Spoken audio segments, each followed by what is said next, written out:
Salve galera, eu sou da Gama, cantor e compositor, e hoje estou aqui para dar início ao Fala da Gama, onde vou estar dando esse start falando um pouco da minha trajetória, né, na música, essa batalha tão longa, essa estrada da vida musical, e falar um pouco também dos meus primeiros acordes, toda a parte embrionária da história da minha música aí no Fala da Gama.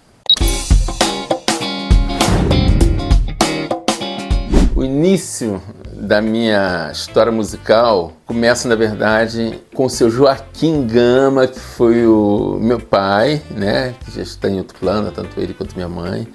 E meu pai era um grande músico, tocava bem cavaquinho, violão, mas ele era um profissional da construção civil, pedreiro, né? Morávamos no Morro do Cabuçu, na zona norte do Rio de Janeiro, Barro Preto, e foi onde que eu nasci. Tem essa influência direta do meu pai, que era um grande músico, então a partir dali que eu começo a descobrir a música muito criança, com 4, 5 anos de idade, brincando com o instrumento dele. Quando eu vou para Belfor Roxo, Baixada Fluminense, aí tem essa parte da região de fato onde eu cresci, onde eu absorvi toda essa influência cultural, musical, começo a me envolver com o movimento cultural, de música, de capoeira, de poesia, isso na pré-adolescência, já entrando na adolescência. E nessa mesma época, tive a sorte de ter meu cunhado, né, Jorge Santana, que tinha um violão, e eu ficava sempre brincando, tocando no violão dele. Meu tio Pedro, que morava no mesmo quintal onde eu fui criado, em Belfor Roxo, no bairro Pian, exatamente no quintal onde nasceu o projeto Cidade Negra, né? Enfim. Nessa fase aí, com 15, 16 anos, que eu começo a me relacionar com o violão, ainda aprendendo nas revistinhas, e aí então, Vigor, né, da época, e aí então que eu começo a entender o que é compor, o que é fazer música. Vou falar aqui então sobre a formação do grupo, né, que virou Cidade Negra, que muita gente conheceu, fez grandes histórias na música brasileira, no reggae music, né? E em meados de 85 eu chamo uma galera para participar de um festival estudantil que acontecia através da igreja onde eu estudava música e teatro. Eu participava do grupo JUC, que já está o C, Jovem Unidos a Cristo, e nesse grupo eu participei tocando violão várias vezes em vários festivais, e aí nessa mesma época recebi um convite para montar um grupo e participar desses festivais. Foi onde reuni, chamei o Batera, que era meu amigo de escola, o Lazão, o Bino, que era vizinho. Eram as meninas que cantavam, né? A Mary e a Daisy, depois elas saíram. E aí eu convidei o Ras Bernardo, que foi o primeiro vocalista da banda, isso em 1985, a gente bem moleque. Conhece Nelson Meirelles, que foi o primeiro produtor musical, onde a gente grava a primeira fita demo em 87. E essa fitinha chega até a Sony Music, que na época era a gravadora CBS. E aí, a partir daí, que a gente começa a ter uma possibilidade maior, que aí a gente consegue um contrato em 1990 com a gravadora, e a gente lança o nosso primeiro álbum em 1991, apadreado por nada mais, nada menos do que Jimmy Cliff, que foi um grande padrinho, fez participação na música Mensagem com a gente. Então foi uma trajetória aqui. No meados dos anos 80 eu conheço a rapaziada, eu fazendo parte de movimento de poesia, movimento negro, né, Juventude Negra, que estava dando início em Nova Iguaçu, e aí eu levo essa influência também desses temas sociais para dentro do grupo. Foi o que nos deu a base também, que ajudou a dar uma identidade ao Grupo Cidade Negra com a sua linguagem, com as suas mensagens. Além de, claro, falando do amor, falando de natureza e tudo mais. Vou falar aqui sobre dos 12 álbuns em que eu lancei como Cidade. Vou falar dos que marcaram de fato, né? Que está aí na mente da galera, que está muito presente, que são esses: o Lute para Viver, ainda com o Ras Bernardo, primeiro com o Ras Bernardo, no vocal, nas composições também, na parceria, em que eu falei que tem a participação ali do Jimmy Cliff. Foi um álbum incrível que trouxe uma abertura muito grande para o reggae a nível nacional, porque foi quando a gente começa a ter acesso nas TVs abertas, né, de grande popularidade, como a Xuxa. Cidade Negra cantando pra gente! Estamos aí, Clube da NBA. Raul Gil, Angélica na manchete na época. Foi um disco muito importante, histórico, que até então não existia ainda uma banda a nível nacional na mídia, no mercado. E aí o segundo que a gente lançou, que foi Negro no Poder, que foi um título que foi bem polêmico, né? As pessoas se assustaram quando a gente veio com esse título. Na verdade, é uma discussão que está muito em voga hoje, né?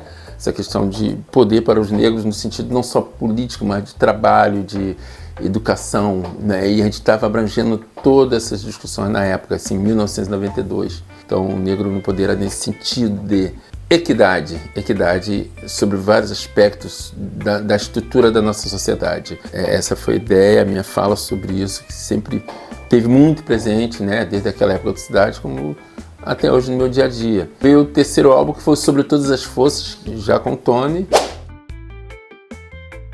que a gente chega a 1,5 milhão, aquele álbum que foi incrível, né, com a participação da Marisa Monte nas composições junto com o Nando Reis. Um disco também que deixou muito evidente assim, o nosso poder como compositores, como hitmakers, né? Bombou com esse álbum, participação também do nosso querido Gabriel Pensador, que foi incrível a participação dele nesse projeto.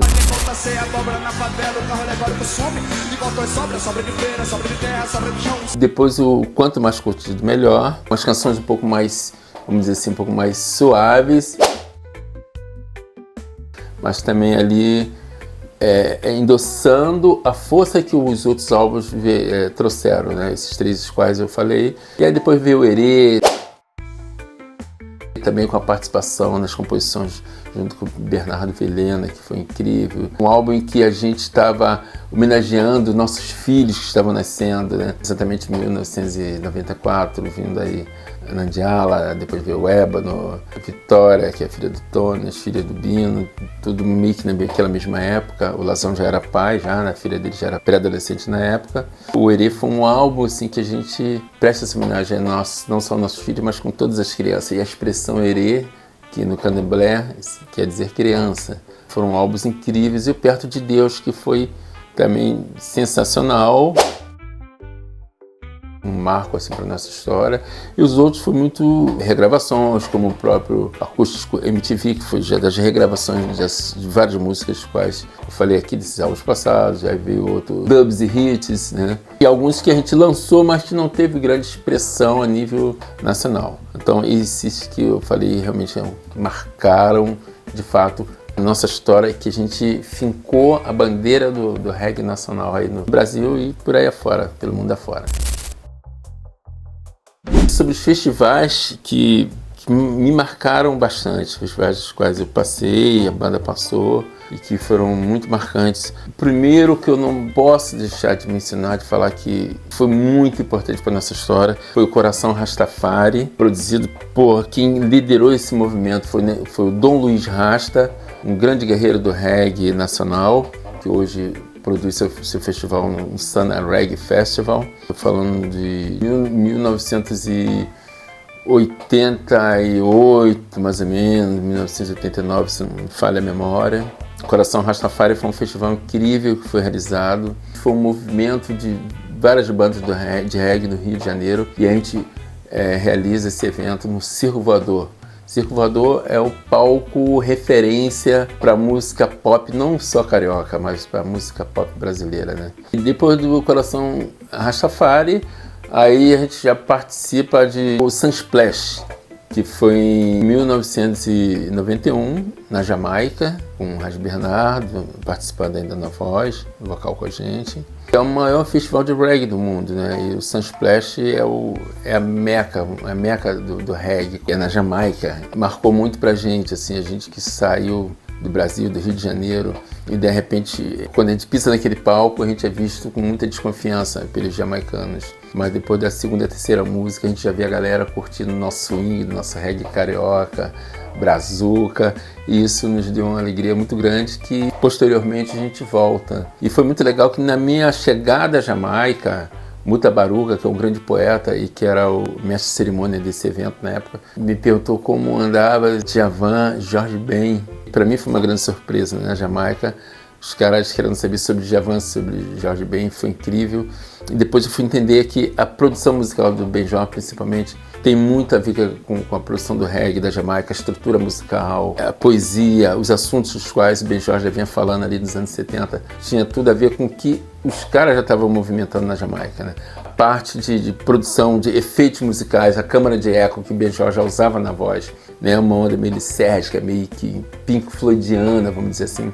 A Jamaica já estava trabalhando com esses dubs. E aí eu comecei a entender por que o som do Benjor chamou a atenção dos jamaicanos na época. Muito legal. Depois a gente volta, em 94, já com o Tony, e participamos do Sunfest, junto com Sly Robin, né, liderando a banda os Naya Bings, né, que o Sly Robin é a cozinha mais importante do reggae jamaicano, o baixo e batera, reuniram com os Naya Bings, com tantos outros artistas no palco, além de Zig Marley, grandes cantoras também que fizeram parte desse festival, a rapaziada do Steel Pulse, Third World, foi uma noite incrível, assim, né, e nessa época eu estava também nascendo os movimentos da galera dos dancehall, né? Foi muito importante pra gente também chegar nessa época em que o dancehall estava nascendo assim na Jamaica, que era uma nova tendência, que era essa linha mais do Yellowman ali, um pouco do Roy, que era o DJ da antiga, né? Que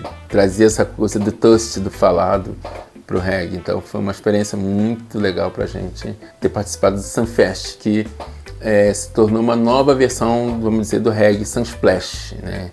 É uma nova geração que estava chegando e trazendo uma nova estética do reggae. E para a gente foi muito importante essa experiência na época onde a gente traz essa informação para o nosso trabalho também. E aí, posteriormente, com novos álbuns, a gente começa a trazer essas influências do dancehall, do ragamuffin também. Muito legal.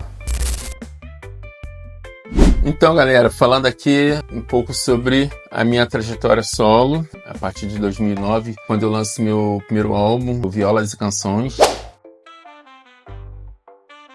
Foi muito importante esse álbum no sentido de eu poder apresentar meu lado como compositor da música brasileira, que vai, né, além do reggae. Eu digo que antes de eu descobrir Bob Marley, já tinha descoberto Gilberto Gil, Hildon, Djavan, Bossa Nova, né, de João Gilberto, Marcos Valle, que inclusive Marcos Valle foi meu parceiro em uma das canções desse álbum, que inclusive Arlindo Cruz canta comigo nessa canção em parceria com Marcos Valle, que é Ciranda. Abre o coração pra quem não deve entrar, fecha os olhos pra quem podia chegar com a flor, ou querendo amizade. Samba bossa. Compôs música com Jorge Helder de Abelha, regravei na Rua, na Chuva e na Fazenda. De Hildon, regravei Cair em Si, do Djavan, que é meu mestre, minha referência como cantor, compositor, empreendedor. Djavan para mim é uma grande escola. E foi um álbum totalmente desse lado acústico, explorei bastante violões de 6 cordas, de 12 cordas, violões de aço, de nylon. Então, acho que consigo trazer essa minha realização de um aluno da música brasileira para esse álbum, né? E onde eu consigo desenvolver a minha primeira experiência como produtor musical. De todos os meus 3 álbuns, eu sempre por trás, do lado, na frente, como produtor, como idealizador do projeto, do conceito, enfim. A Lia Soares também compôs comigo, fez uma parceria muito bacana, tem videoclipe dessa música. Rick Magia, meu parceiro, na música Um Só Coração. Também tem um clipe dessa música aí no YouTube. Lanço meu segundo álbum em 2017, que é o Baixáfrica Brasil. Esse aqui, ó. Faço homenagem ao reggae nacional, né? Tá no YouTube aí pra galera ver. E regravei alguns nomes do reggae nacional aqui, né? Tem a música que o Não Basta Se Rasta. A tribo está na Jamaica, Cultura está no Maranhão. Trabalhador, parceria com Rick Magia. Trabalhador,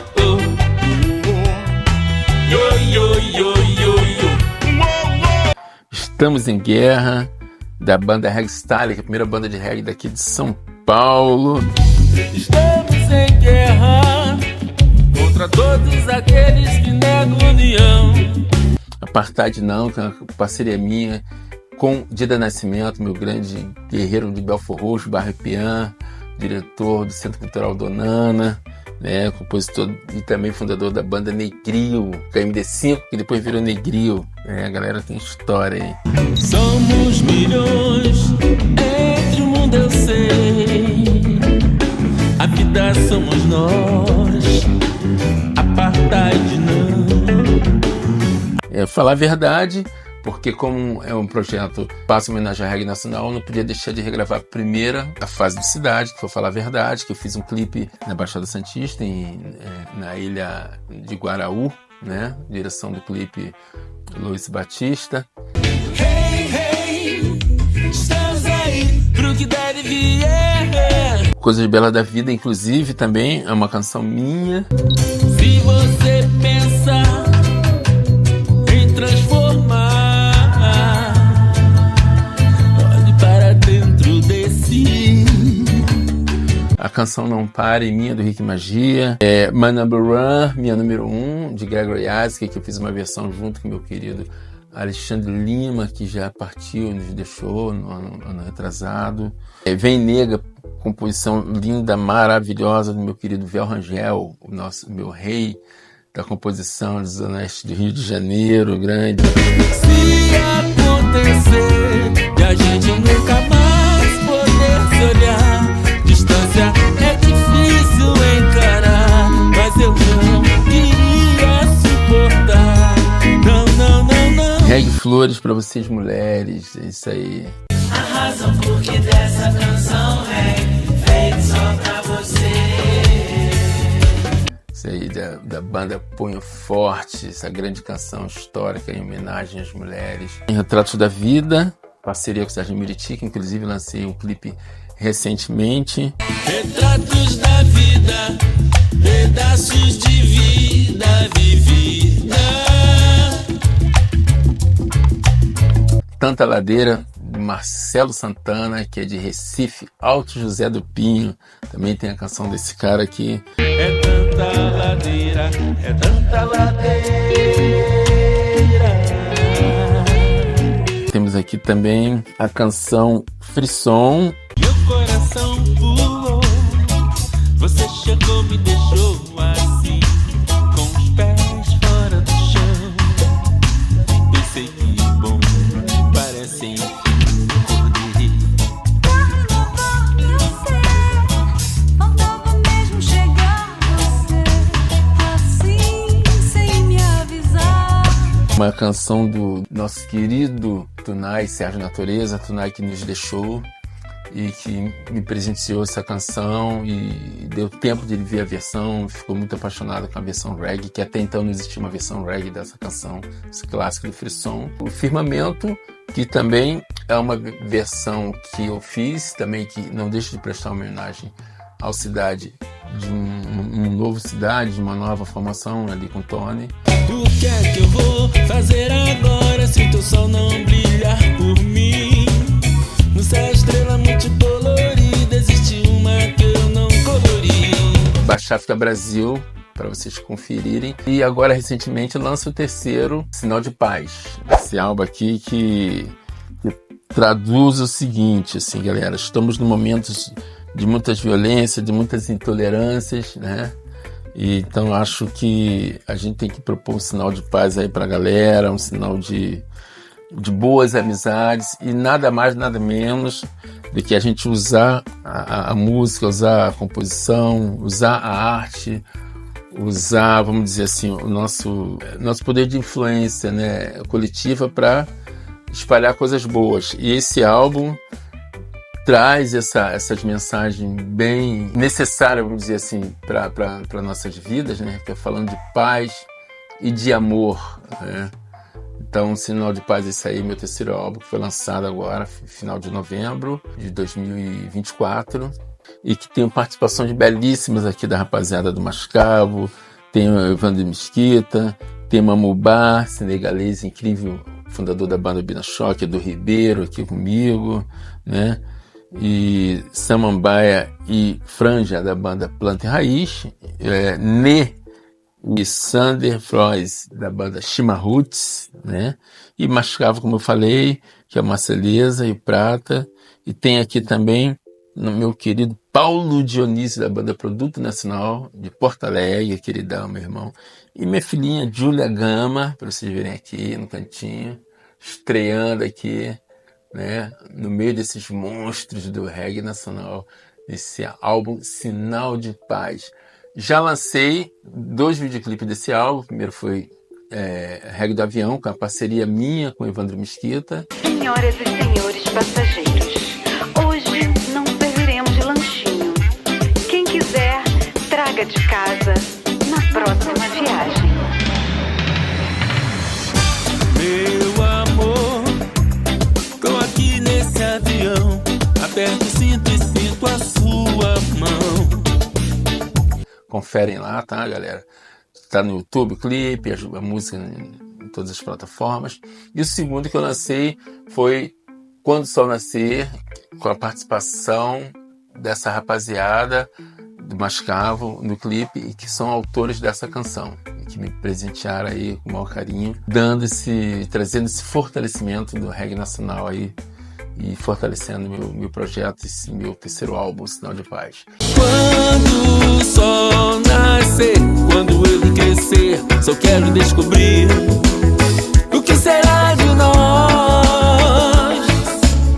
Então é isso, conferem lá, e estou muito feliz em estar aqui compartilhando um pouco da história do passado, história do presente e futuro. Confere lá, galera. É isso aí.